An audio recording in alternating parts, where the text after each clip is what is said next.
Etxe bat eraiki nahi dut. Etxe bat eraiki nahi dut. Zuekin eraiki nahi dut. Zuekin eta aldamenekoekin. Eta alboan daudenen hurrengoekin. Eta ostean daudenen ondokoekin. Etxe sendo bat izango da. Sustraiak lurreraino ondo errotuta eta lotuta izango dituena.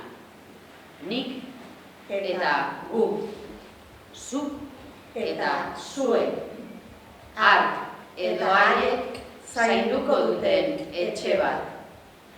Zeinetan hitzek soinua izango duten.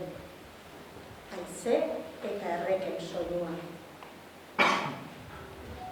Enbor eta harrien sendotasuna. Gorodio eta ordelaren ezetasuna. Lur eta kearen usaina. Zeinetan hitzek kolorea izango duten. Eguzki eta loreen horia, itsaso eta ibaien urdina, larre eta zelaien berdea. Behi arreen eta zuaren gorria. Zeinetan hitzak denonak izango diren. Nireak eta gureak. Zureak eta zuenak. Harenak eta haienak. Guztionak eta munduarenak. Nik eta gu. Zuk eta zuek. Hark Eta haiek zainduko duten etxe bat. Etxe sendo bat izango da. Auzoarekin eta ostean dauden ondokoekin. Hurrengoekin eta alboan dauden aldamenekoekin. Zuekin guztiokin. Zuekin eraiki nahi dut. Etxe bat eraiki nahi dut. Gure hizkuntza euskara Behin betiko, taupa, denon etxea izango delako.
asko gaur hona urreratzearen Durangoko Euskaraldian eta Hamaikakoan aurkezpenera.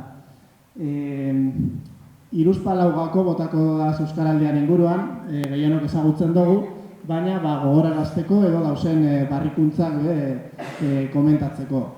Lehenengo eta behin Euskaraldia ariketa sozial bada. Rolak uste dut ondo ikusi dozu bezala, igual entzun ez da ondo entzun, baina lasai egon bideoa zabaltzen dugunean, ederto baten ikusiko da eta entzungo da zeintzu diezan hau bizian eta belarri prestan rolak. Orduen hemendik aurrera, bideo horraz jentiek zalantza deko zeniez, beti dekoz, eukingo dugu hor danok tresna bat, gure inguruen eragin eta zalantza horrek argitzeko. Esan dugun moduen Euskaraldia ariketa soziala da, baina hori baino gehiago bebada eta laugarren edizio honetan arreta jartzea gure da leloak dinoen moduan elkar mugituz egingo dugu mugimendu horretan. Arreta jartzea gure da, herritarrak aktibatu eta mugimendu bat sortze horretan, ariketa masibo bat izate horretan.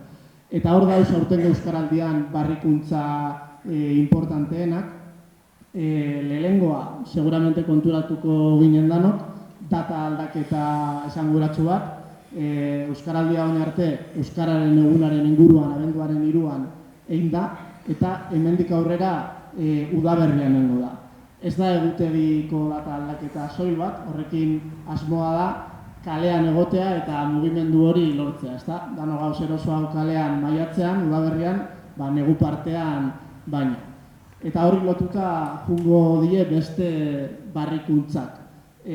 Batetik, masibo izate horretan, lehengoz Euskaraldian 16 urtetik berakoentzat parte hartzen modu batzuk planteatzen die, nahiz eta ariketa bera 16 urtetik gorakoen artean ingo dugun, baina umeek sasatzaile papela hartzea da asmoa, eta ikastetxetarako hainbat unitate didaktiko sortu die. Eta beste barrikuntza mugimenduari lotuta, izango da, saiatuko garela, ahalik eta egitasmo gehien egiten, ez bakarrik 11 egunetan, baizik eta baita gaurtik hasita, hurrengo hilabeteetan zehar. Horri lotute, Durangoko batzordea azaroan hasi izan lanean, eta apurka-apurka bagabiz, gaurko aurkezpen hau prestatzen, eta baita beste hainbat egitasmo.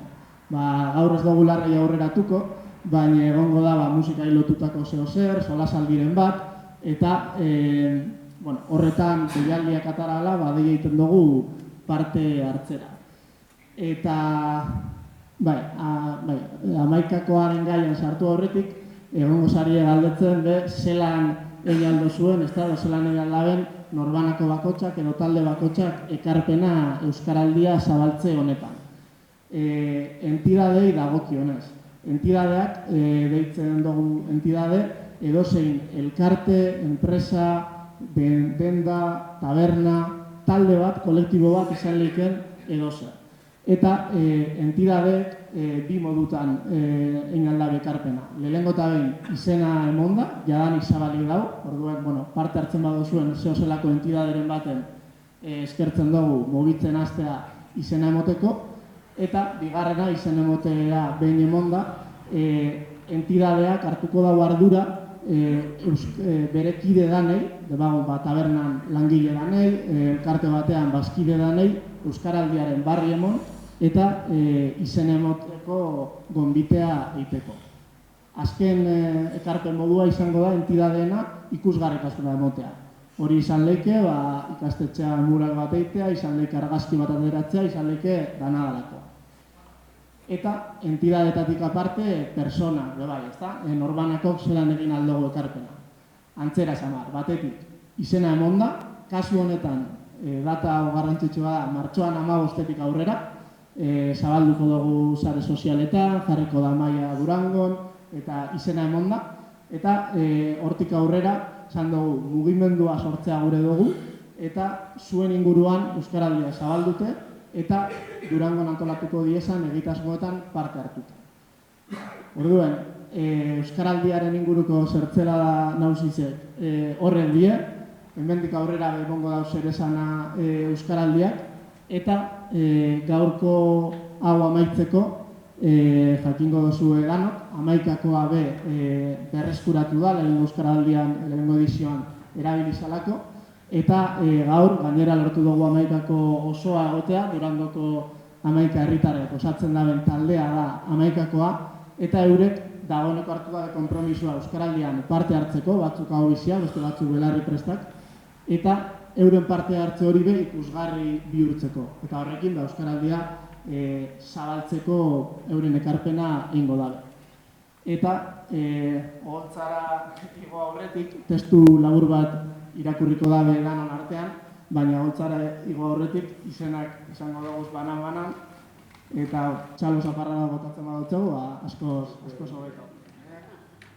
Elena Barrenetxea Fernández, sextalaria, Julian Bengoa Meade, geure elkarteko kidea, Katalin Garaita Zurikarai, kasetaria, Uxue Egia Fernando de Retano, ilustratzailea, Elena Olabe Junabeitia, idazlea,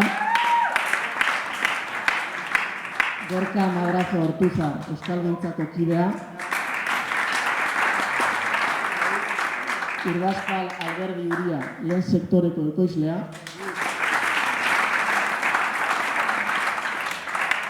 Jose Moya, ostalaria,